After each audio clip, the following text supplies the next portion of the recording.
राज्यातील शेतकऱ्यांना जुलै अखेर कर्जमाफी, मात्र करदात्या शेतकऱ्यांना कर्जमाफी योजनेतून वगळणार, कृषी मंत्री दत्तात्रय भरणे यांची माहिती. 3 महिन्यांचं धान्य एकाच महिन्यात वितरित करण्याच्या शासनाच्या आदेशानं रेशन दुकानदारांचं वाढलं टेन्शन. वितरणातील तांत्रिक त्रुटी आणि धान्य साठवणुकीची समस्या दूर करण्याची मागणी.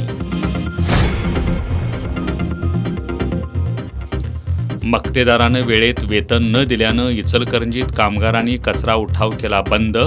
शहरातील अनेक भागात कचऱ्यांचे साचले ढीग.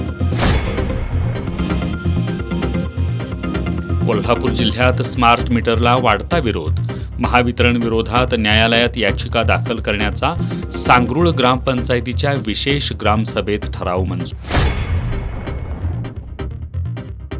आणि व्हॉट्सॲप ग्रुपद्वारे हाय प्रोफाईल वेश्याव्यवसाय करणाऱ्या रॅकेटचा करवीर पोलिसांनी केला पर्दाफाश.